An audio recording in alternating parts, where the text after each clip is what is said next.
they're probably 1%, the ones that they really rule in the country. But because exactly. So the 1% pay, the other 50% mostly civil servant. And again, this is the playbook.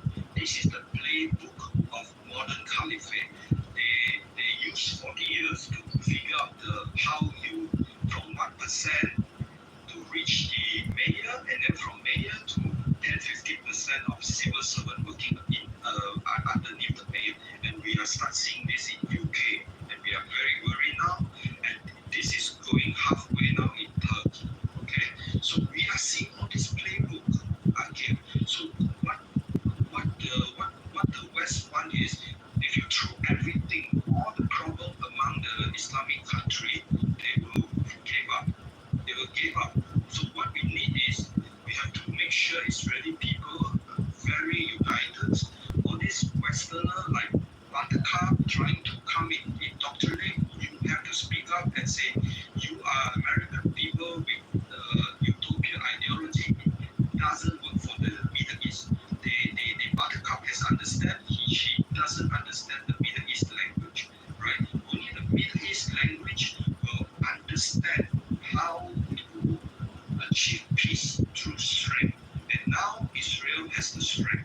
And let's work with Israel, and then step by step, everything is possible, because what Israel wants is peace. They don't ask for peace, but step by step, okay? And at the same time, attack as many as possible the useful media in the West. I just have a question about the Kurdish people in the UK. The only Kurdish person I know from the UK is, what is his name again? Ali Dawa. And Ali Dawa, I heard the Kurdish community doesn't want to have anything to do with him because he became a Islamist. Is that true? No, he's not Kurdish. That was from another country. Really? He's probably Kurdish. No, he's Ali Dawa. Ali Dawa is actually Turkish. And he's really Turkish. He was supporting the Arabs. Later on, it turns out that he was some kind of connected to the Jewish project. From the Kurdish community completely distanced himself from him. It's not Kurdish, he's Turkey. So I went to Turkey in June, and so I told people, because I didn't hear many good things about the Kurds in Turkey, and I said, well, I live in Western Europe, and we have a pretty good image for Kurdish people who fought ISIS and controlled Iraq. I don't expect them to say anything, because they build their country around that. So I expect to do a nice job. The existence is kind of connection to us. Even 10 years is kind of a crime, because if you know this story, they came from Central Asia.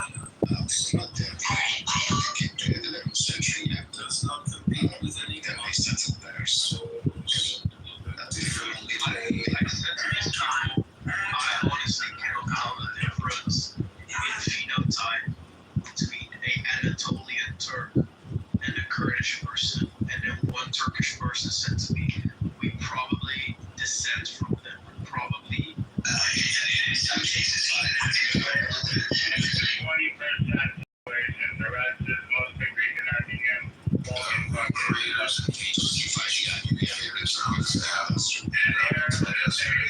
Arabization, Turkification.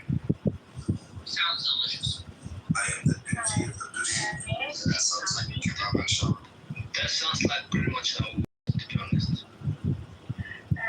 I just wanted to say that because a comment was made about Iran, and that they are Open your eyes. most of you have heard about the Mahsa Amini death, right? She was a Kurdish girl, and what is the Kurdish people want separation did was to change the narrative, to the whole narrative, and make another story for themselves to say that Iranians and Persians are killing Kurdish, and these Kurdish people by IRGC for not wearing proper hijab.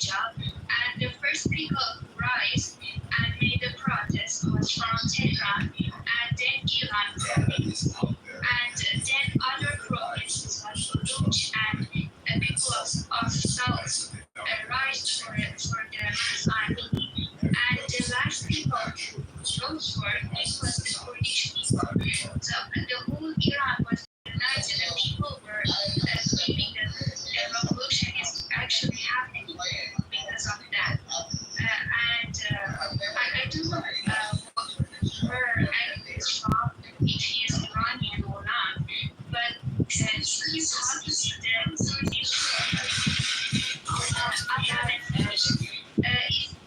if you guys go and talk with Iranians who are Kurdish Iranians, many of them just support Reza Shah, and many of them want to be in a community with all Iranians, and just a small portion of these people want separation, which are very isolated from Iranian.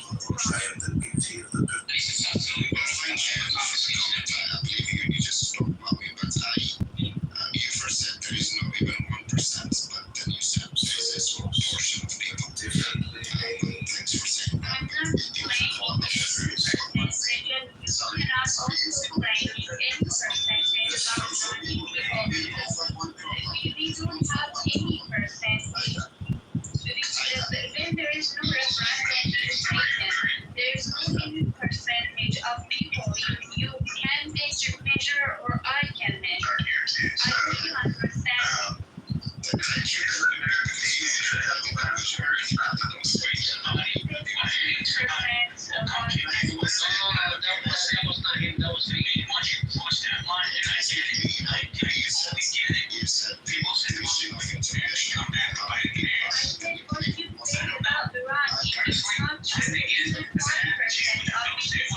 I didn't say 1% of the population. I said what you say is not even the closeness of 1% to 1% population. Let's ask you one question. We both have one problem, and that's IRGC. If IRGC are you from Iran or Syria? I'm from this by Iran, and if you ask for the cities, Okay. So now I'm just asking one question.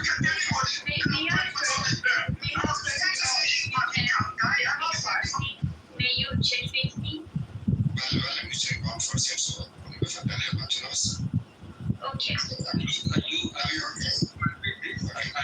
you okay with this, Aida? Or not okay with this? I think they. Sorry, Dave, I don't understand your question. No, are you satisfied with this fuzzy? Are you satisfied with this fuzzy? Is this language? Yes, I think he can speak Farsi. Actually, there was another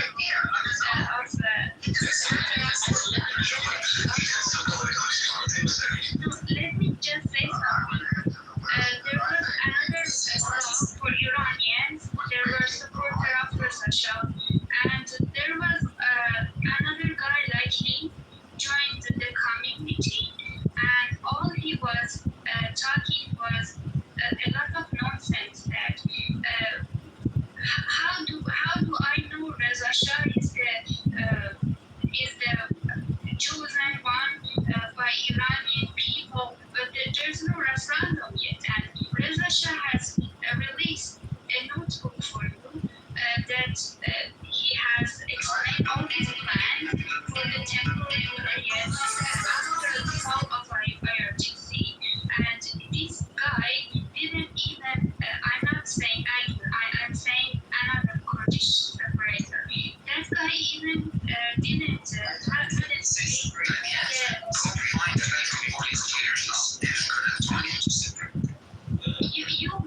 you want our border of Iran, you want to separate the land and homeland of Iranians. You want to separate one part of that because you are claiming that it's You said Reza Shah, but it was in UK. There was a campaign that Reza Shah himself and people endorsed him, and he couldn't even gather 50,000 people to sign for him. So how you want to suppress somebody? No. Over 5 million. Just a second.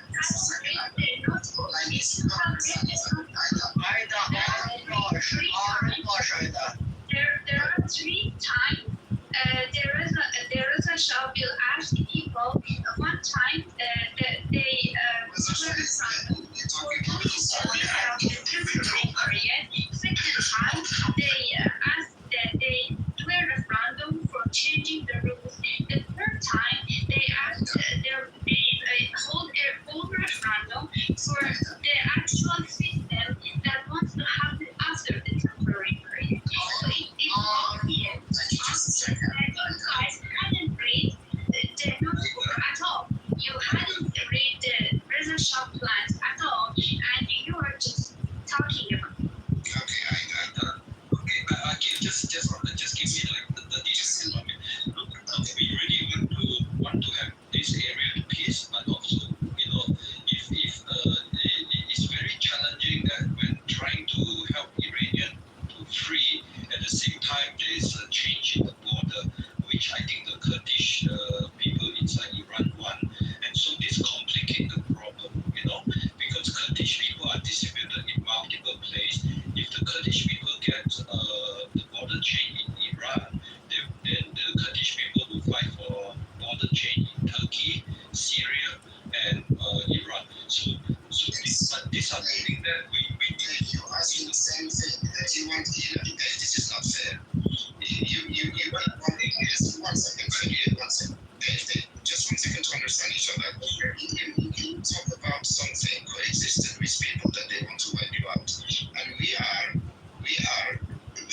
with people that they don't want to give a minimum rights to Kurdish people, like even study with your own language, like a self-determination. So Reza Shah has also included Reza Shah has cited that in their each of the entities, they study their own dialect and their own language. So as the Reza Shah is the leader, the Kurdish people practice Kurdish language and the Turkish people will practice Turkish and he does people will practice inaction.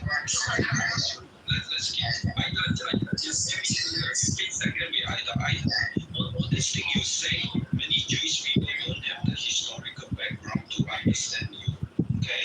35 years of Again, look, over the last few months, occasionally we have Kurdish people, they come, and then I also see that some of the Jewish people respond to them.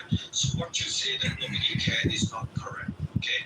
The reason why we care and we want to understand, because we want to figure out a very challenging problem that the Kurdish people during World War I, they will promise something and they will abandon, they will betray, right? And this was like close to 100 years ago. Now we want to slowly figure out, but the problem is the Gaza problem is dominating the whole entire discussion. Okay, the Gaza problem is your enemy. The people. IRGC is our enemy. IRGC is most of us enemy. IRGC wants to control IDA at the same time. Let me explain. IRGC is the mother of Pentagon, right? The proxy, like sit up in there and say, "Oh, I just posted a picture." No, you didn't. No, you didn't. And Edmund was live streaming that room from your room into the other fucking room where people heard you. Oh, speaking of which, he's in the audience. There he is. Future Congressman. John Kitover, you're a cop here, right? You're a cop here. Wait, hold on. The Chicago Tribune told me they would love to receive all the recordings I have of you. Oh, wait, you actually called them? Yeah, hitting gongs and, hypnotizing people. I don't think they want to hypnotize Congressman. Harassing black men. Yeah. And Rich brought up a good point. I know you don't like Rich Adams, but in the state of Illinois, anyone that donates to a campaign and it reaches $5,000 a year, that politician has to submit a list of names and addresses of everyone that donated, and it then becomes public.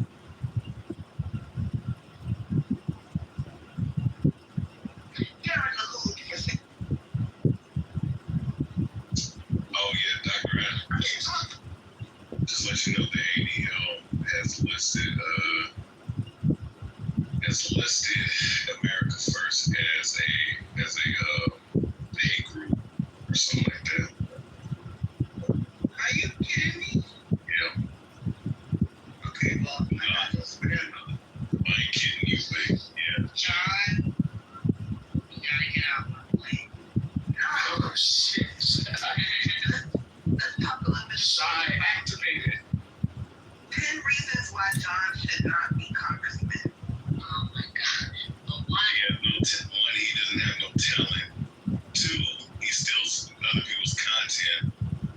3, he's a cocksucker. 4, all right, he has an annoying voice. 5. Okay, wait, let us get some. Damn. All right, what's number 5? Number 5 is that he called me a single baby mother, prostitute, orphan slut, and treats me bad. He treated me really bad. I'm just fucking around. No, I'm just fucking around.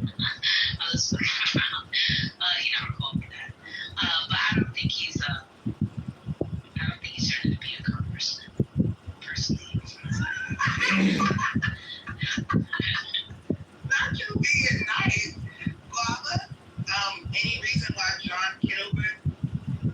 Oh, Adams, guess what else we found out? John Kitover is also Cappuccino, aka Point Taken. The coward. Yeah, that's him. He tried to deny it too. He tried to deny it. I don't think it's him. I think it's him. Wait, They gonna have to tell me that's a white man. Can it make sense? Mm-hmm. You know that. Like all of those about yes. Sorry, y'all. Yeah. Sorry, y'all. I had to sit down and take a kid. Which is a reason, this is another reason why this nigga should not be a congressman. He had 35 phones that he streams from all day in his boxes with his big swollen balls that need to be released. Stuffed up in some boxer briefs. Didn't anyone say that, John has some cake? I do have the picture Jazzy was talking about in my PTR. I like his balls personally. I think they're a nice set of balls. I think it's swollen. Just look here, the Lord of God. Have you guys seen his balls? Shy likes doing He opens his legs on his Instagram lives, which is reason number 7 why he shouldn't be a congressman, because he opened his legs. And when Jasmine Crockett does it, they all have something to say. Well, I'm against it.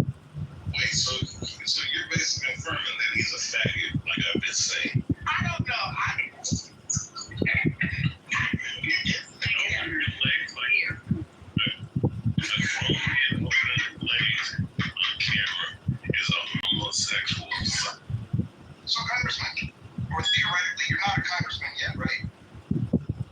Correct. Candidate Congressman John Kitover in the 16th District of Illinois going against Darren, the rhino vaccinologist, super decorator, LaHood. Okay, I thought you were going for a position in Texas. No, 16th District of Illinois. Oh, okay. Well, I apologize for that. I misheard on that. Okay, very good. We are glad that you showed up. Are you on the ballot yet? No, we won't know until October 27th whether or not we get the required number of signatures.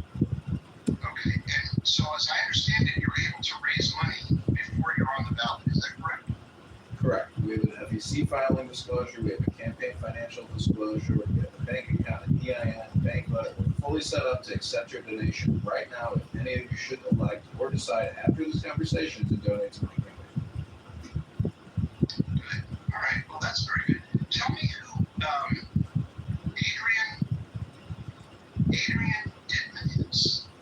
That is Elon Musk's pending burner account on X. Go to X and look up Adrian Dittman with 2 T's, 2 N's. That is 100% Elon Musk, and I have been recording him for almost a whole year on X in unrecorded spaces and publishing him to YouTube. Elon Musk most definitely knows about John Kitover at the campaign to Congress. Are you telling me that Elon Musk is a supporter of yours?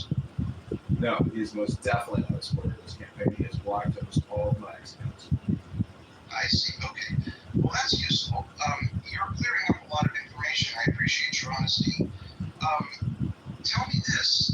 What do you think of Donald Trump's recent adventure with Vladimir Putin in Alaska? Well, I wouldn't call it an adventure. I would call it a meeting of the minds, and hopefully hopefully there's going to be more peace and de-escalation, less violence, and more bombing, and less shooting, and so we have more peace on Earth. I hope it's a good thing for the world, America, for Russia, for Ukraine. Do you have any children? No, I have no kids. I'm married, I'm single, and I'm ready to mingle, ladies. Okay, so someday maybe you'll be a father, and you will see pinned to the top of this room a story about the children that Vladimir Putin abducted in his war crime. And I'm just wondering, as a potential congressman, how you feel about the President of the United States bowing and scraping to a war criminal. You think Donald Trump was bowing and scraping to Vladimir Putin? He rolled out the red carpet to a war criminal. Do you agree or disagree with that? Well, I think that, being a green bean in social audio chat app and calling Vladimir Putin a war criminal and our great American president and somebody who's bowing, kowtowing, scraping to a war criminal could be a mischaracterization. I don't think they're accurate in your analysis. Interesting. I'm not sure what the term green bean means. Would you like to define that? Yeah, you are the super moderators, that little green dot with the black star in the center. You're the green. I see. Okay. Thank you. I thought it was an insult. It's not. It's just a reference to. I appreciate the honest nature of this discussion. It's actually quite impressive that you have been this honest. Now, do you recall about 3 or 4 weeks ago you were in my room and you said we should blow up the Federal Reserve? No, I would never use words like that. I don't make terroristic threats. I don't encourage violence, and I would never say that. I think we need to reform the Federal Reserve and end secret privacy meetings and closed-door meetings at the Federal Reserve. We need more transparency, and we have to shed light on internal operations and audit and edit the Fed. Well, as I recall, and there may have been an inference, and I will plead guilty if you did not infer or imply that you thought we should completely do away with the Federal Reserve. I may have to go back and listen to it. We have it on recording, but I believe that you suggested that we should do away with the Federal Reserve. So that isn't your position. Is that fair? No, I think we should audit and end the Fed. Audit and end the Fed. So you want to get rid of the Federal Reserve? I want to end the Fed, and I want to pass a fair and budget balanced act where we can only collect, if we collect $5 trillion in taxes, we can only spend $5 trillion. We can't keep doing borrowing and spending. Do you understand that the Fed has more to do, has a lot more things that it's doing than controlling our federal deficits?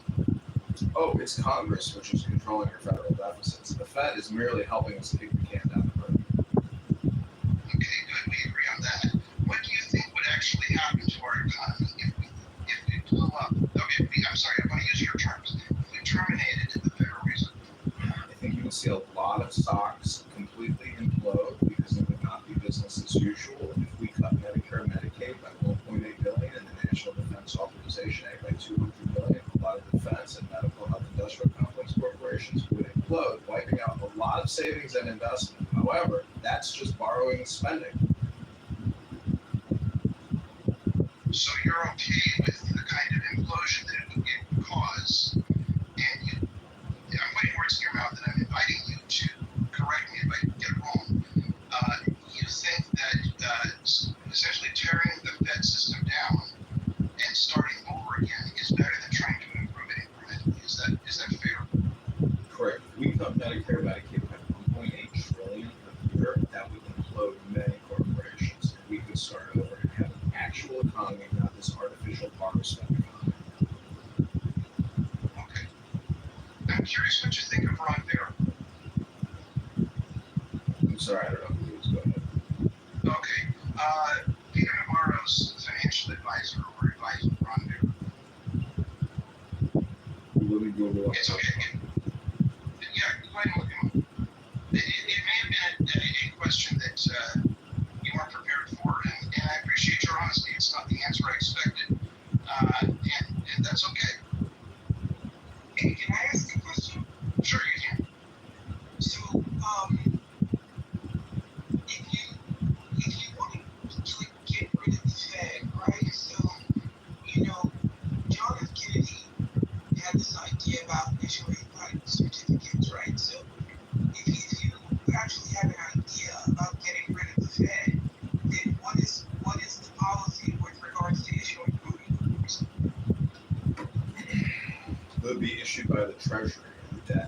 be still to the American people. However, it won't be a debt to the Federal Reserve.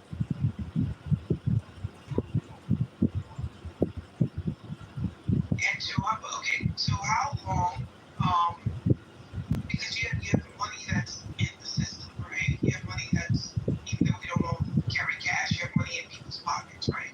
So what is actually the transition process is what is more important. And you can say you don't know because you haven't hired, like, you don't have those people on your team yet. I'm just curious as to how that functionally, how do you see this happening? Yeah. Sure, I think the U.S. Congress should end the 1913 Federal Reserve Act, defund the Federal Reserve. That would mean every Federal Reserve employee would get a payout. They would all be unemployed, let's say by October 1st. And then if the U.S. government wants to borrow money, it would borrow it from the Treasury, not from the Federal Reserve.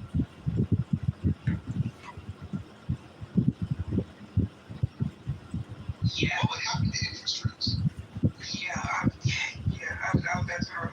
The Treasury would set the interest rate, but I think that we would open up more competitive bidding to alternative interest rate providers or banks that would not operate off of federally set rate. There would be an open marketplace for banks and lenders, as there already is. So a lender who is in trouble in Chicago goes to a bank that may be even in more trouble in California and borrows. And there's a chain reaction. It's the FDIC, and so the FDIC, we would also end that agency and end all federal funding for it, and no longer collect from banks that fund the FDIC. The reason you have the FDIC is because banks like insolvency. Are you basically saying that you're trying to create a society where banking institutions are like the central structure for holding money? No, I think banks hold a critical element in the future success and present success of our entire society. I'm merely saying to continue to borrow $2 trillion a year, but only collect $5 trillion a year is basically a bad bargain faith. The big beautiful bill transfers $4.2 trillion off of the future tax liabilities of corporations like Amazon, Apple, Microsoft, Coca-Cola, and gives it to we the people. It's simply a tax liability transfer from Fortune 500 to the American people. Do you understand that?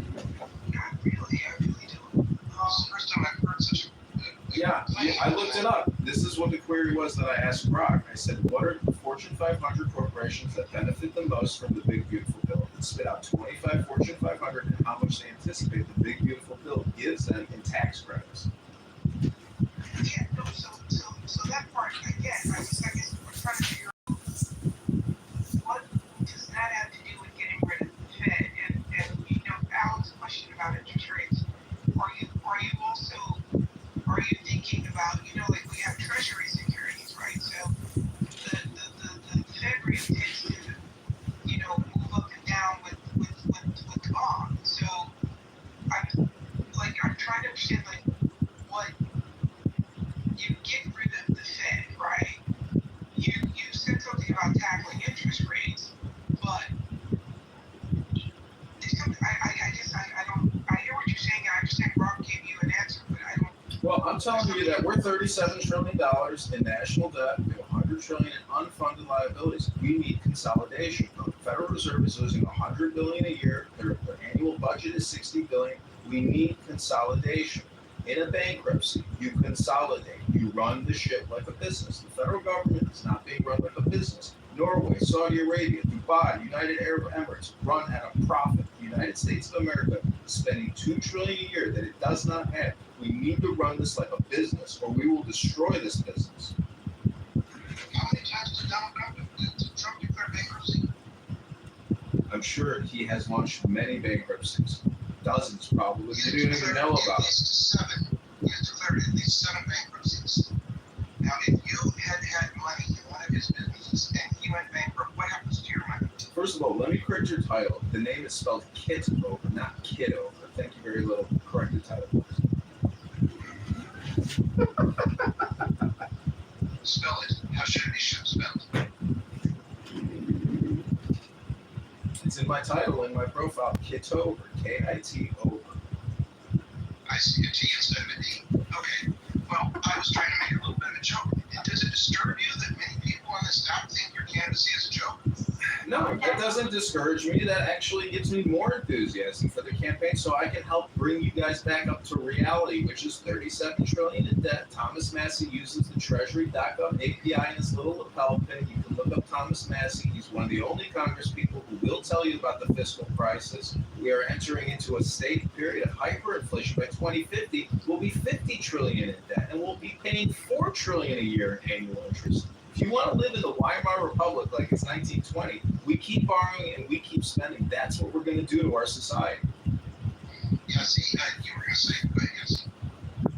Well, that's it would just made me laugh because of, the whole sarcasm point that we tried to make with the title. Okay. So all of this idea that you want to do away with the Fed, the Federal Reserve, and I apologize, I shouldn't have said blow it up, but that's essentially what you mean, get rid of it. So, maybe we're talking about hyperbole here, but you would like to get rid of the Federal Reserve. You would like banks to have no government source to borrow funds from to stabilize the system. And you would like to do away with the FDIC. Have I heard you right so far? Correct. I think Wells Fargo, I think Bank of America, and JP Morgan Chase are more than capable of running the financial system without the Federal Reserve and taxpayer funding to do it. Got it. So you want to put this in the hands of private institutions, basically. The Federal Reserve is already a private institution, sir. Yeah, but they don't trade on the market. You can't buy Federal Reserve stock. You can say, but it's still a private institution, sir. It's a private institution in the sense that it is run for the benefit of the U.S. citizens. It is not run for profit. It's being run at a loss. And as I said before, as a congressman, I'm asking for consolidation. We are in a period of great austerity and bankruptcy. We are $37 trillion in debt, $100 trillion in unfunded liabilities in debt. If we don't consolidate and if we keep borrowing and spending, you're living in clown world Zimbabwe by 2050. Well, first of all, you're a potential congressman. You're not currently a congressman. Secondly, you are welcome to come on Tuesday night. We will see that you are not blocked. When my purpose in the room on Tuesday night is to discuss what people can live without, what federal services can people live without. I'm not opposed to your idea of cutting federal deficits, but I think the person you have chosen to do it is a terrible representative. And you have said that somehow this big beautiful bill transferred liability from. I don't even understand your point. So I wish I would really like to understand it, just so I could even restate it.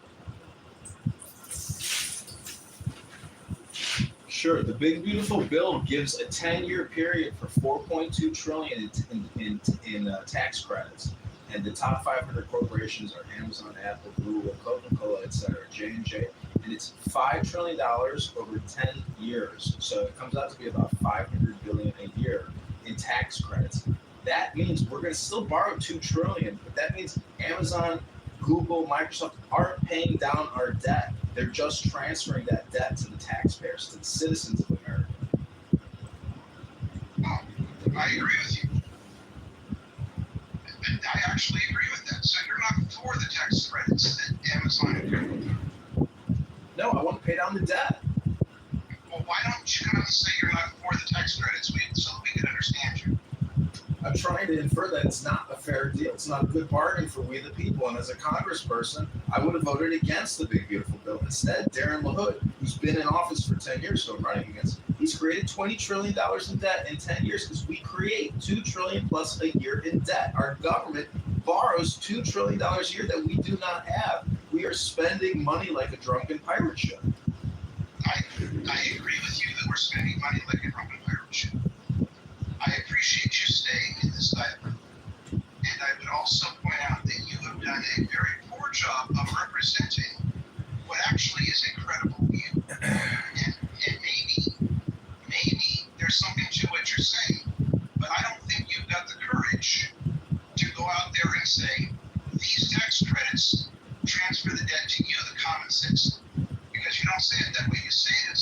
simple way that most people don't understand it. I like to think I'm relatively right and that I listen pretty carefully, but it took me 5 minutes to get to your point here. And your point, if I understand it, and I think I do now, is the tax credits that were given to these major corporations transfers the debt to the average citizen. Correct. So I'd still like want to know what happens to if we have a monetary policy change. What happens to the money that's already out of the system? Yeah, that's a good question too. yeah, I mean, if you want literal physical monetary change, we would actually swipe out the currency and switch it with a U.S. Treasury gold and silver backed certificate fiat, as opposed to the Federal Reserve. In God we trust, but we owe the Federal Reserve fake paper greenbacks that the whole world is addicted to. The U.S. will be issuing a new federal currency in the name of the United States Treasury, not in the name of the United States Federal Reserve. And so all of the countries that are currently sitting on our current currency, that currency is now worthless to them.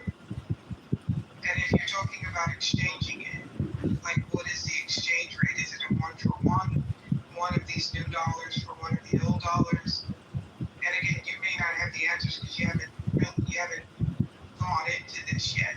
I just think I think this is more complicated than you're kind of intimating it to be, and I don't think it's as clean as you're thinking it is.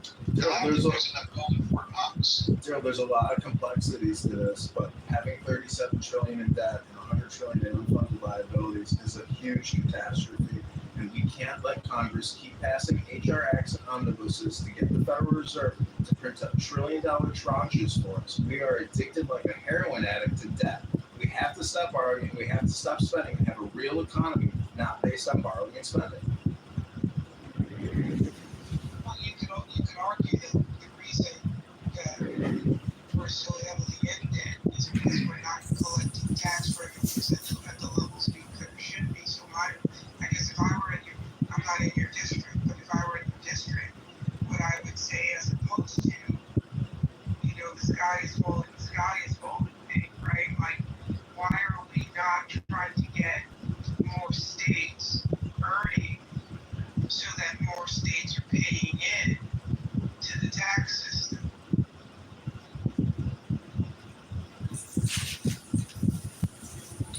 Chairman Powell says that we will do whatever Congress wants us to do, but don't tell us what we should do in terms of financial operations. So that was a quote from him recently. He said, we don't ask for financial advice and we don't give spending advice. So the way that the Federal Reserve is acting is so childish when Chairman Powell says things like that we will do whatever Congress tells us to do.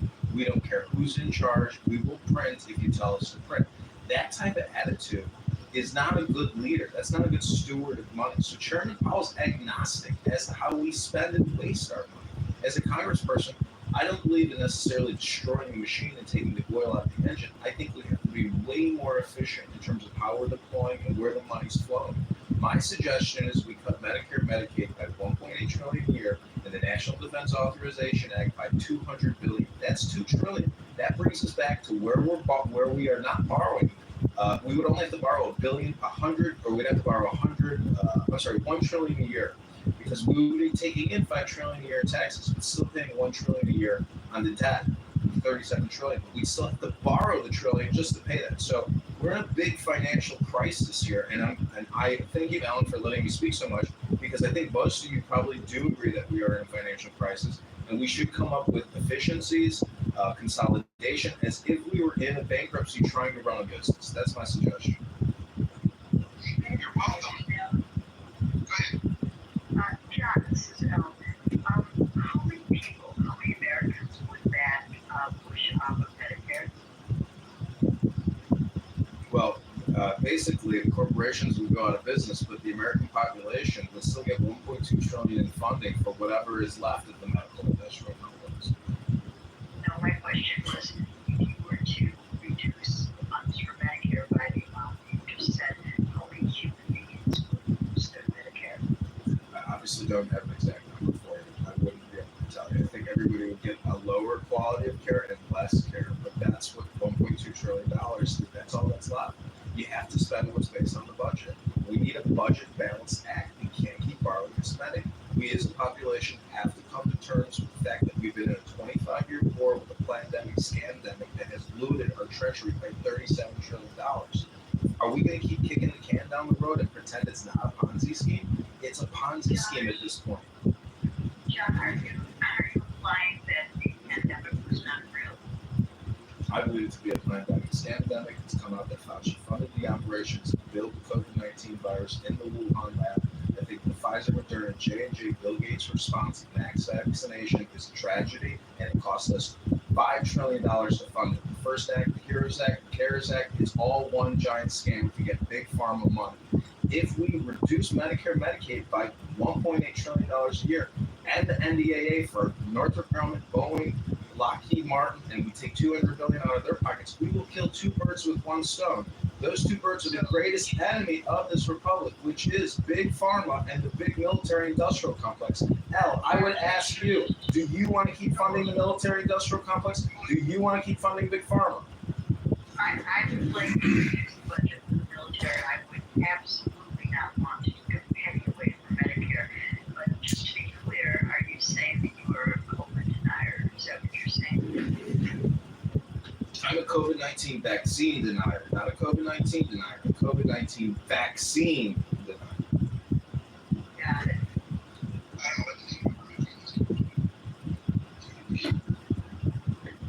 I'm saying that if you go to Die Suddenly on X and you look at all the tragedies of young people and military personnel that have long COVID or have clot shots, the spike proteins are not vitamin boosters. They're not good for your health. In my opinion, Dr. Fauci and Bill Gates should be arrested for crimes against humanity. I say this because, hold on, just a second, Scott. What are we? Oh, like a huge focus. Go ahead. Just tell us about it. 100%. It's 5 years, get you $4.7 trillion. This ain't get the budget. Okay. Go ahead, Scott.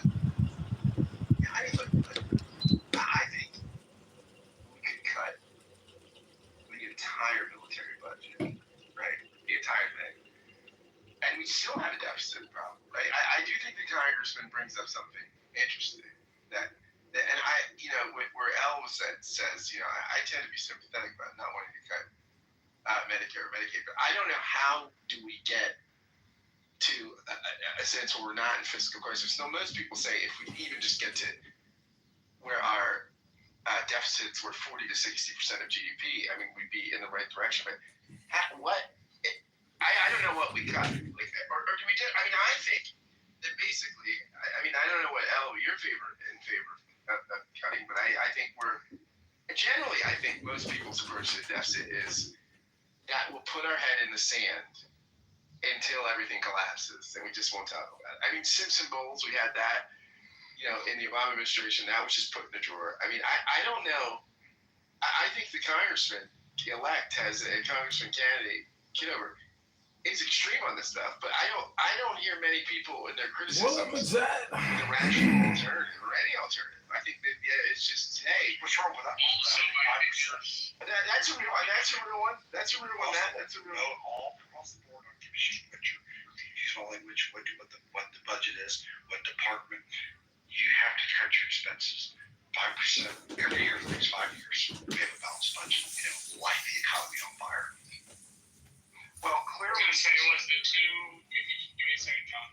The area in the United States where we spend the most money is on Medicare, Social Security, and disability insurance. Disability insurance makes up the largest share of that, and that's about $3 trillion a year. And so then you have to get to some of the debt, which comes in at about $1 trillion, and then you have the military budget that comes in about $900 billion, and then you have everything else we spend money on. So the quickest drivers of our debt and deficit happen to be mandatory spending programs. I'm not saying you get rid of them. I'm just saying we should all be clear on what the largest driver of debt is. thank you. Hanson, I'd love to know what you think about this. how long have you guys been, how long has the room been open? Are we just getting started or are you winding down? No, we're just getting started, actually. This one does not have a time limit. I am very grateful that the prospective congressman, who is not even yet on the ballot, and is aspirational, is willing to come and express his positions. Whether I agree with them is not the point. The point is we are having a civil discussion, and I'm excited about that. Go ahead. Yeah, I've just recently met John, and we've exchanged some views over in the rational discussion room. Some cases I disagree with him, but that's beside the point. You know, he can engage. He's got some highly controversial views, some of which I disagree with, but he presents them in a reasonably rational way, and they can be discussed. But be that as it may, I was just going to make this really simple contribution that when I thought your room on wealth, consumption, and income was a superb room as a topic, which one to tax and how much in each area. Obviously, we didn't reach any consensus, but I thought it was a good discussion. But then I sent you a text afterwards that I just made the observation, assume that our budget is $1 trillion, deficit is $1 trillion a year, just $1 trillion, which is higher than that. Solution, cut $500 billion in spending and increase taxes $500 billion in each year in order to eliminate that deficit.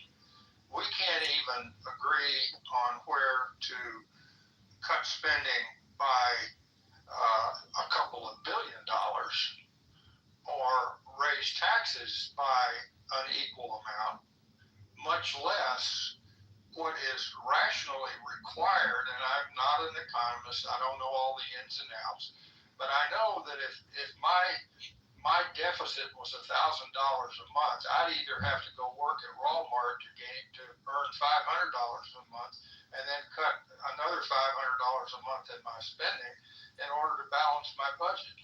And until somebody can explain a path forward to that kind of a resolution in understandable terms to little old me that doesn't know much about economics, then I'm going to be skeptical and I'm going to be very, very concerned. Anson, thank you. And I did see that message, and I think we'll get there. Next on Tuesday we're going to talk about what we could live without, and I think that's an important discussion. But Congressman, or theoretically, I don't like to call you. I'm going to call you Mr. Kitover. Is that fair? You can just call me Candidate John. All right, Candidate John. That's fair. I think that's a fair representation. Thank you. All right, Candidate John. I believe it is my understanding that we are making payments on the federal deficit as a part of the budget that is adopted every year. Do you accept that notion? Yes. Okay. So if we were to balance the budget, we would eventually pay off the federal deficit. Do you accept that notion? Theoretically, yes. Good. Wait a minute. If you balance the budget, you don't eliminate the debt. You eliminate the deficit spending for that year. That's true, Anson, but the point I'm trying to make is, you're right. Okay? The point I'm trying to make is, we will never eliminate the debt, right? That's okay, not wait, Scott, wait. That's a fictitious number. We're just never going to eliminate that. Well, yeah, but I think the theory here is important. What I'm trying to get at, and that I want Anson to understand, is that the federal deficit is being paid off as a function of the budget every year or every month. We are making payments on the federal deficit. It's not like it's continuing to accumulate because we're not paying it off. It's continuing to accumulate because we're out of balance. If we balance the budget, the deficit would eventually be paid off. And I think I think Candidate John even agrees with that. If we were to collect $6 trillion a year in taxes and stop borrowing, we could start paying off the $37 trillion. But that doesn't even include the $100 trillion in unfunded liabilities. You can go to usdebtclock.org. I mean, the true number is really about $140 trillion in debt. So maybe that is the reality, and we have to figure out how to optimize and make it more efficient because maybe that is the real reality, and we're never going to actually reverse the tide. So I'm just saying that I don't really know the absolute optimization. I don't think anybody does because so much of this is based on, theoreticals. But I do think the status quo probably will remain the status quo because Congress and all these corrupt Congress people and senators are more than willing to keep borrowing year after year after year. And we all know it's true. So if there's only 5 people in Congress who are obsessive compulsive about the debt and the spending and the borrowing, that's only 5 people. So I am one of those people, though, who am willing to essentially make this my number one priority.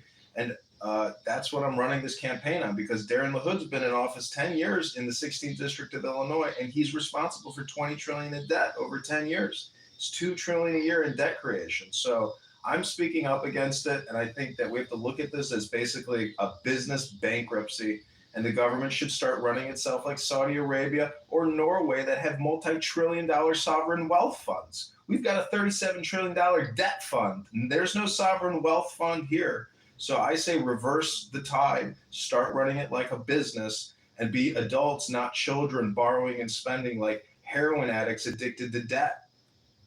Kevin and John, something. Go ahead. And then I want to say something to something Anson said. So, because you still haven't, at least for me, you still haven't answered what would we do if, with this whole new monetary system, with the money that's out in the system, right? So it's not coming together because we're like heavily into debt. Not talking about the deficit, but just the debt, right? But we wouldn't be this heavily into debt if it weren't for the deficit, right? So like to not understand that this is like a symbiotic like relationship kind of thing with regards to monetary policy, it's not making sense to me, right? And so to Anson, if you don't mind, right? So in your example, the Walmart example, right? So a simpler example is I have a mortgage. My mortgage is, I'm just going to use any number. My mortgage is $1,000 a month, but I know that I only make $900 a month in income, right? So do I sell my place and then look for a property where my mortgage payment is $800 a month there, and then I have a little $100 thing for here and there, or do I try to go out and generate more income, right? So it's we have this deficit because we're spending more than we collect in tax revenues. That's just the simple definition of our deficit. Daryl, we're $37 trillion in debt. The Federal Reserve isn't working. Congress isn't working. You just want the status quo. That's all you're saying. No, I don't want the status quo. No, I don't. I just said let's run the country like a business, right? And so if we look at it, and people in this room have heard me say this over and over, if this were a business and we had 50 individual departments, and 30 of those departments were not generating revenue, we would go into each and every one of these departments and we would either fire the people who are running these departments or we would take them over and try to figure it out. I guess what I don't understand is in all of these conversations, why does no one, for the most part, I don't want to speak in absolutes, why does no one talk about how to get the majority of states earning or generating more income so that more people in these states are paying taxes? They're basically somewhere like 9 to 13 states, and that includes yours, Congressman, or future Congressman. Illinois sends more into the federal system than it takes out. Why are we not trying to figure out how to get the United States as a whole company with 50 individual departments profitable? Why is this country being economically held up by two handfuls of states. Well, I can show you the HRX that are the top biggest expenditures over the past 10 years. That's one place to start because Congress is the actual body creating all this debt through never ending HRX. All that, and then you can see the corporations that are aligned with all those acts. So if you do a cross comparison between Open Secrets and HRX and Congressman Darren LaHood, you will see how each individual Congress member is playing their little role in basically running a skimming operation. $37 trillion in debt, or $20 trillion over 10 years. Darren LaHood, the guy I'm running against, has over $12 million in his congressional campaign account, all given to him by big health insurance, big pharma, manufacturers, and military industrial. So this is the game. This is the game that Congress is playing, and I am merely a disruptor like Thomas Massie, Rand Paul, Ron Paul, who are declaring that your government is bankrupt. The American government is bankrupt, but we keep kicking the can down the road and playing a Ponzi game. That's really what it is. Yeah, but you didn't answer my question as to why are we not as a country working to figure out to get more states generating revenue in their state so that there are more people in these states paying more taxes. Well, that's like having a business conversation about how to run a business. Okay, let's change the subject for a second because I think we may be getting a little abstract here. I do want to come back to this candidate, John. I want to know what you think of January 6th. Well, when Ashley Babbitt poked her head through that window and that cowardly cop pulled his pistol and blew her head off, I was a little upset to see a cop who could have helped somebody get through a window safely. Instead, he decided to blow her head off. So I think there's a lot of fake news, a lot of misinformation. I think Nancy Pelosi, and while she filmed her little documentary, I think there's a lot of people involved. I've watched a lot of podcasts about corrupt Capitol Police officers, cover-ups, all types of disinformation campaigns, FBI employees posing as protesters, being walked into the Capitol. So I'm just telling you that there's good and bad in January 6th, but I believe that the now is all important and that the now is a compression of the past and the future. And if we want to change the future, we have to now be fiscally conservative and fiscally prudent. That means tightening up our belts. Stop. You don't believe in the rule of law. You just said one citizen was killed, 5 cops were killed. And we have the federal, excuse me?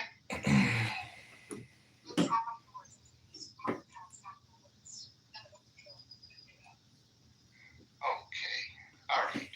So we don't have people who believe that the rule of law should apply. It's okay for the president to force his way into office with an illegal riot in the Capitol. That's what I heard. Now, maybe I heard it wrong, but you're claiming information that is not the same information I have. Well, then I think we'll just have to agree to disagree on January 6th. I think my narrative is different from your narrative, and I think that's actually how reality is. Everyone has their little solipsistic point of view. Some people are Ponzi schemers and can kickers and just can't stop borrowing money. I'm not that kind of guy. I live my life fiscally prudent. I am basically saying that the way that we live our individual lives should be a mirror of the way the government is living its fiscal life. Okay. Does the president, as the leader of the country, have an obligation to show us his tax return? Yeah, I think he does have a responsibility to show us his tax return. Well, you know what? I wish you would go out there and say that, because most people who are in your cult, and I think the Republican Party, with a few exceptions, is a cult, have let him get by with murder. I can agree to disagree with you on January 6th, but I'm glad we found something we can agree on relative to his tax return. Can I say something about like this? You know, this Ashley Babbitt thing, right? Like, Ashley Babbitt was told by an authorized guy to not break that window and not come through it. Ashley Babbitt and the cowardly men behind her, because they let this woman go through this window first. Ashley Babbitt smashed that window and was then told, don't come any further, right? Because these men have the duty to protect Congress. Ashley Babbitt came through the window anyway, and she met her fate. Like, you're saying he should have helped her through the window. I'm saying her fucking husband should have told her to not go through that window. Well, listen, I don't want to talk about a poor dead woman. Let's just leave it as a tragedy and agree that it's a tragedy. Can I get, yeah, great. Let's stop debating with John. I want to push back a little bit on Scott. Debate with me, answer. A couple of times, Scott. And I gave you a thumbs down when I heard you say it here today. The debt, in my view, the 37 trillion, is not fictional. It's not ephemeral. And yes, Scott, someday it will. I mean, I may hyperbolic there. It's a number. It's a number. It is. I don't deny it's a number, but it's something that will never be paid off. It's an important number, in my view. And I would suggest it's not. But it's not. But go ahead. Okay, all right. But just give me just a chance, because I'm going to quote a book that I've quoted before, "Changing World History" by somebody named Davidoff or something, and national debts, indebtedness, excessive indebtedness have been the primary cause for the decline and eventual left in the dustbin of history. Many, many, many empires over the course of, well, at least since the birth of Christ, if not before then. And those national debts eventually are paid for or eliminated through default. A nation continues to accumulate debt. The debt burden becomes so onerous that they impoverish themselves deeper and deeper into debt as a nation. And it takes decades, maybe centuries, for that to happen. But they eventually default on that debt and therefore eliminate the debt. And when they do so, they are generally left in the dustbin of history. And that's been a historical track for millennia. And so I believe it's business model. I think it is valid. Not that it's going to happen tomorrow, but it could. God forbid. I still think my grandchildren, my great-grandchildren, are going to be a hell of a lot worse economic shape than I am today, because of our continued accumulation of excessive debt nationally, and at some point we're going to become more indefensible. We will not be able to afford to stand tall if China invades Taiwan or Russia takes over Ukraine, and we will lack the ability. The moral demand will be there, but we will just simply lack the economic ability to sustain a society that everybody hopes that we can sustain, because we just don't have the money to do it. Look, I would say that I do think deficits are a problem. They are an issue, right? I think the national debt is not the issue, right? Because we're not going to pay down the $37 trillion.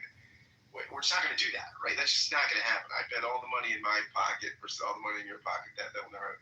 We will someday by default, Scott. What is it? No, we're not going to default either, because it would be too costly to the world's economy. And most modern monetary theorists will say that responsible deficits aren't a problem if you meet several criteria, including if you print your own currency and if your currency is an international currency, right? If it's a currency like the dollar.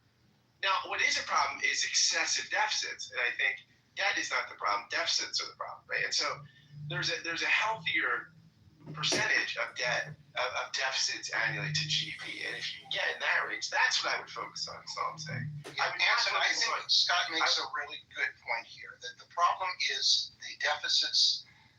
Deficit spending and the federal deficit are three different things, but a balanced budget or a reasonably balanced budget would really begin to deal with this problem. And I think there are a lot of. Well, Around, even when the, even even if the deficits just weren't massive, like if they were a certain responsible correlation to GDP, then what would happen is our dollar would be fine, interest rates would be fine, it would curb inflation, and we could keep accumulating debt, and it would not hurt anything. It would not. I'd like to hear what you have to say. Oh, just to support what you've said, Alan and Scott, but to add in one additional vector to a very clear picture that they're trying to paint, as if there's no other way to raise money to pay off the debt. For example, what about going back and looking at tax rates and all the corporate welfare and saying, oh my God, we went a little too far. We're going to collect 3% from every billion and up company, and by the way, that'll cover it, or something like that, Alan. That's one. Like the corporate, I don't like to use the word rape in a frivolous way, but I do think it's apt here. But look back and get money. Also, you could tax the lower paid workers a lot less as a percent of their wealth, which they don't have, and income. It's gross. That's what I wanted to bring in. Labor issue and corporate, legal cheating. Or Jay, there's another way you can raise revenue, which is what this administration is chosen to do, which is a consumption tax on the average American. So that's what the tariffs are going to be, right? Also effective, yes, right. They're going to put when they're talking about. So funny, this administration talks about the money that's going to come into the treasury and is coming into the treasury, as if these countries are paying it, right? From us. On the tax, as if China and Mexico, as if a boat of money pulls up into a harbor, and all right, we're going to send our kids in. No, that's not what happens. It's the importer pays the tariff. The company that imports the stuff, and then that's passed on to the consumer. So basically, it's so interesting. If Trump had come out and said, "Oh, and this is for you, Anson. Okay, here's what we're gonna do. We're gonna make it so much revenue. Okay, it's fantastic to the coffers. Okay, we're gonna tax people. We're gonna tax like the middle class people in Queens. Okay, beautiful. They love me in Queens. They call me the blue collar billionaire. Okay, and if he had said that we're gonna tax working class people and working class families to cut down the deficit of that, people would freak out. But the tariffs are exactly that. It's just a tax on working class people. And I can't believe people aren't, especially conservatives, aren't freaking out. Yeah, I'd love to know that. Candidate John, do you agree that tariffs are a sales tax? I think tariffs can be used as a strategic way to get U.S. corporations into foreign markets that they may not have access to based on reciprocity. And I think if the U.S. government is smart, they will, essentially do a meeting of the minds and negotiate with marketplaces and governments that don't give us access. And if we want to punitize, or punitively utilize import tariffs, well, what I'm saying is we have to run this like a business. And if it's not run like a business and we're giving away free money, that's not a business. That's presiding over a further bankruptcy. Again, run the government like a business, and we will start fixing our economic problems in this country. I wanted to say something, Anson, in the examples that you gave, I think the one caveat is that none of these empires had their currency tied to the global reserve. And this is, I'm going to go back to the Congressman or potential. Yes, they did, according to the book, Daryl, but I'm sorry to interrupt. But No. And he says the loss of being able to having reserve currency, which we will do someday if we keep this up, that is a dramatic change in a negative way in a national stature, and we're headed in that direction, in my view. And if you want to hear, that's just. I'm sorry, I didn't mean to interrupt. No, I think it's a good point, and I would add to this another question for the candidate. Do you think it's helpful in terms of our position as the world's reserve currency to have our president promoting cryptocurrency? I don't like cryptocurrency as an investment vehicle, but I think if Donald Trump is the president and he's promoting crypto, which I know his family is involved in some crypto deals, um, I just feel like people are taking advantage of the situation. However, you can't stop it. And I think $37 trillion in federal debt and 100 in unfunded liabilities is another example of runaway government, runaway Congress, runaway Senate, runaway Federal Reserve. Run it like a business. And you know what these cryptocurrency endeavors are probably doing? Maybe they're probably running it like a business. I'm just saying this government has to start running itself like a business. It can't just keep Okay. borrowing and spending and giving the money away. With all due respect, and I really want to say before we go any further, I love the way this has stayed civil. This is really extraordinary on Clubhouse, and I thank everyone for engaging in that. And allowing that to happen, I am very appreciative. Now, candidate, with all due respect, if a business is running over the rights of people, but it's got a monopoly and it's in control of its particular market, is that okay with you? No, I mean, I don't like monopolies. I think they should be busted and we should have more competition in the marketplace because when there's more competition, you get a better quality product or service that emerges from the marketplace. Okay. I want to go on record as saying I think the president's involvement in crypto is anti-American, and I really think it's cowardly of many Republicans for not standing up for that point.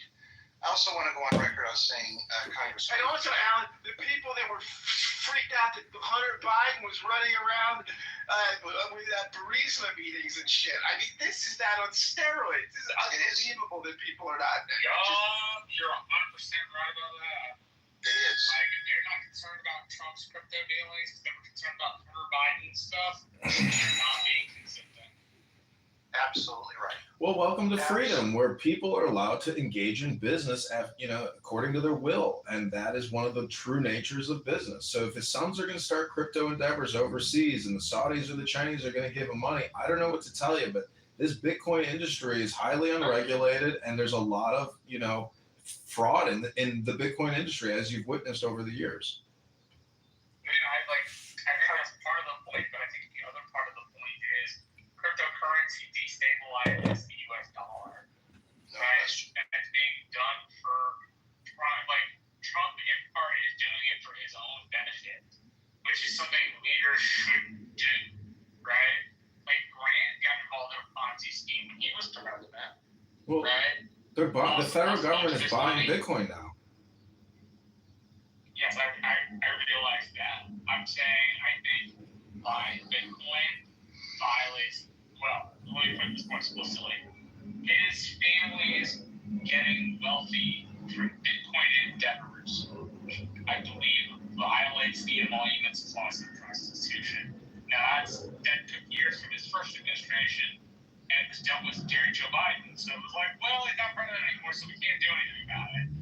But it's certainly a violation of the Emoluments Clause. Well, I'm not here to badmouth Trump. Darren LaHood, the gentleman I'm running against, has lots of photos with him and Trump and Speaker Johnson. And, he's the one with $12 trillion in corporate donations. I'm the one with $500 in Clubhouse contributions. So I'm the grassroots, candidate you're looking for. I put the link in the chat. The link is in my profile. I'm not trying to shamelessly plug my campaign here and waste your time. But I am speaking out against the national debt, against borrowing and spending, and I don't want to kick the can down the road. I want to join Thomas Massie, Rand Paul, Ron Paul, etc., and try to find American Congress people that want to vote no on HR Acts and stop the omnibus bills and stop adding trillions of dollars to our national debt. Candidate, do you feel that you've been treated fairly here? Yeah, 100%, and I thank you, Alan. You're a real gentleman. Thank you. That's wonderful. I am thrilled with the way this discussion has gone. This was an accident. We probably shouldn't have made fun of your name. I really wasn't sure because I use a speech synthesizer whether it was K or T. And so I'll take the blame for that. We will no longer make fun of your name.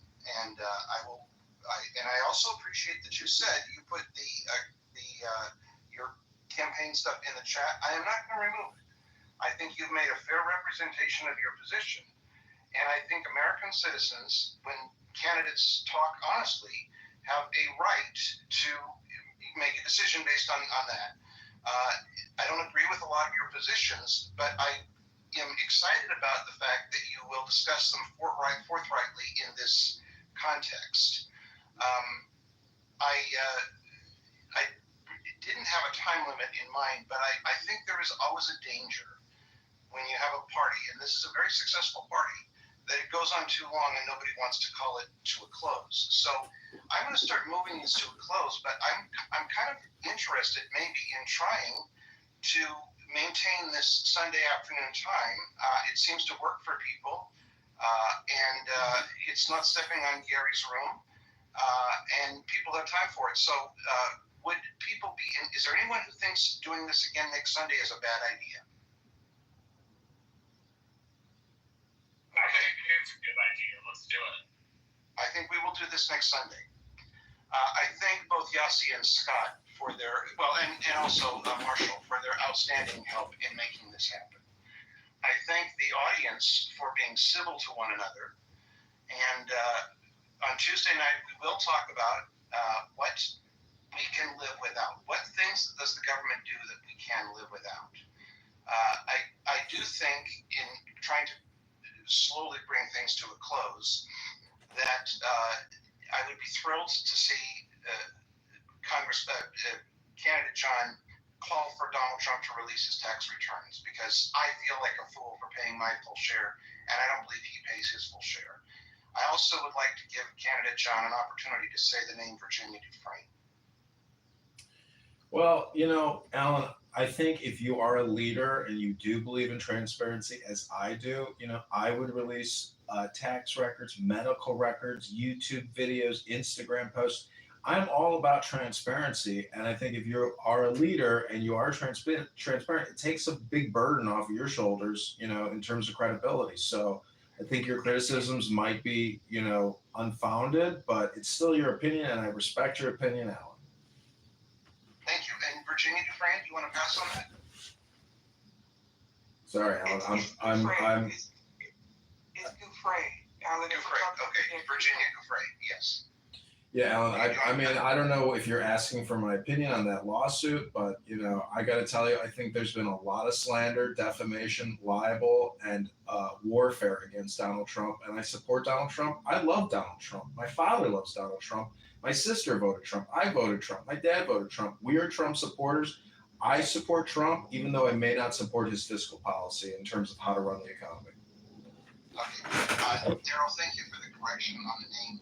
When I take that to mean, Congressman, and I will leave your information in the chat, but I take that to mean that you don't care that 14-year-old girls are raped. I'm sorry, Alan. I just dispute that and cannot agree with what you're saying.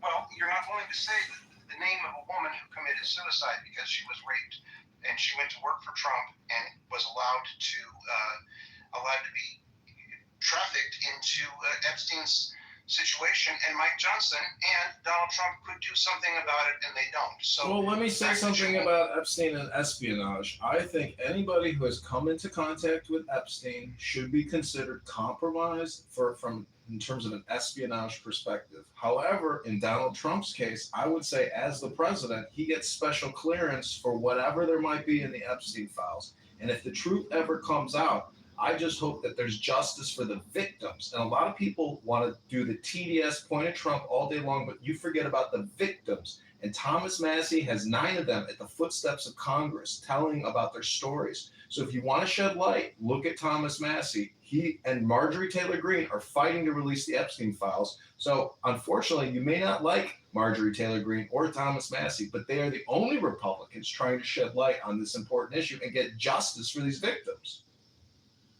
I agree that the victims need justice, but we have a president who provably, demonstratively raped 18 women, and we voted for him, who got convicted of 34 felonies, and we still voted for him. And that really, really bothers me. I am actually much more conservative than you may think I am, but I think we should stand for something. And if we can't stand up for our wives and our daughters, then I don't know what kind of a country we have. So, any closing thoughts before we begin to draw this to a close?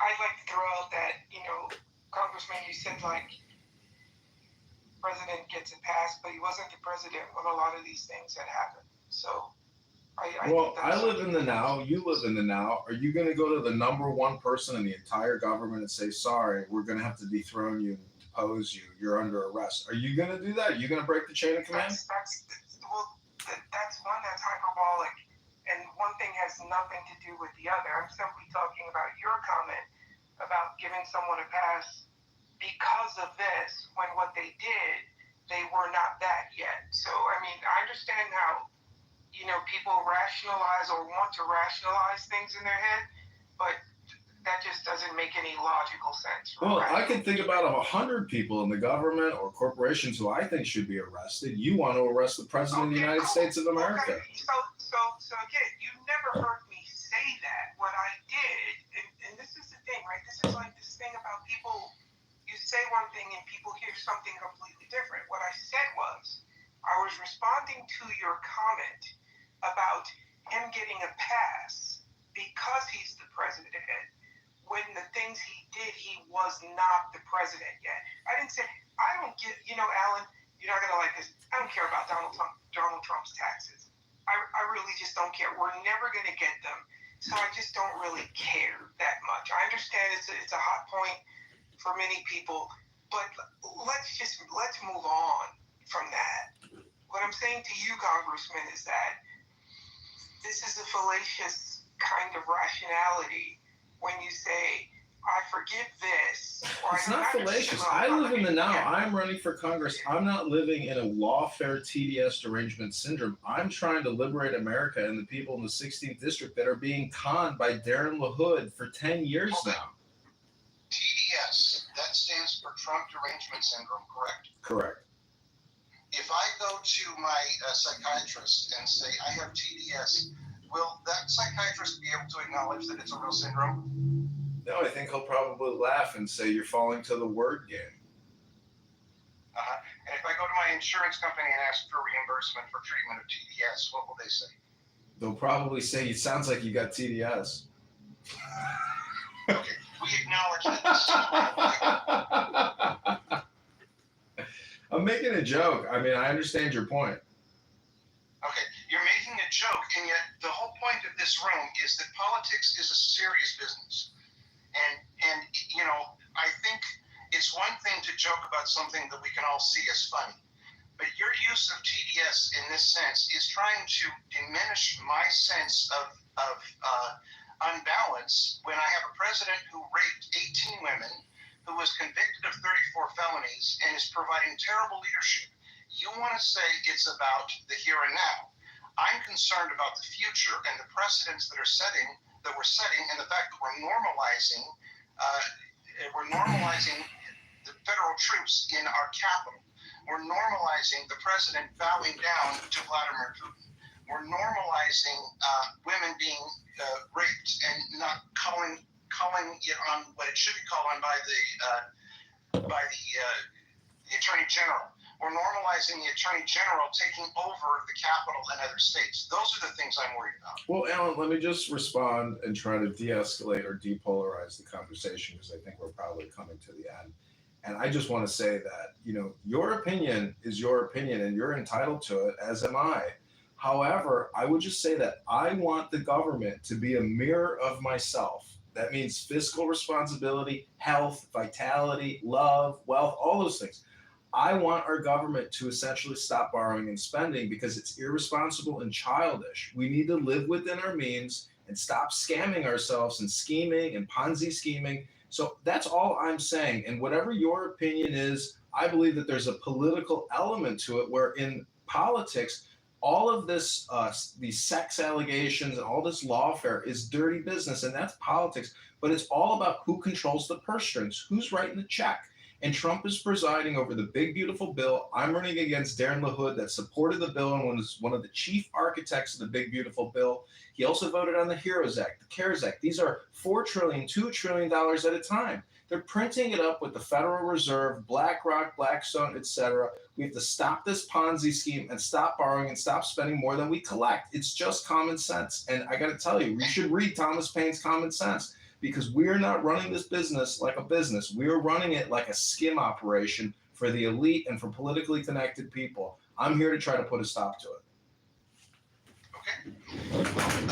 I think this has been an incredible hour and a half, and I'm not sure what we'll call the room next week. We will not make fun of your name, but I think we will continue the discussion about whether politics is entertainment or it is serious business, and we'll find some clever way to do that. Thank you, everyone, for being a part of it. Any closing words from anybody other than John, Scott, and I, or Yasi, do you have any closing words? Thank you, everyone. Thanks, guys. Thanks, Marshall. Okay. You want to close the room, Yasi? Thanks.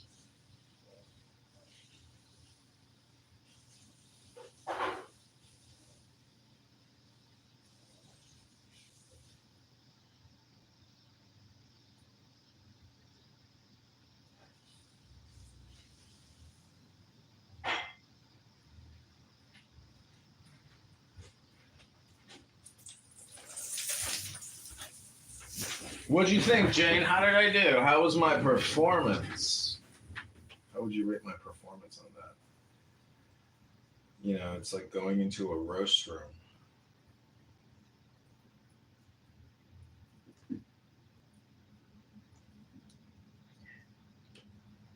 They're seeing what's happening on TikTok. They see what's happening, and the starvation of people.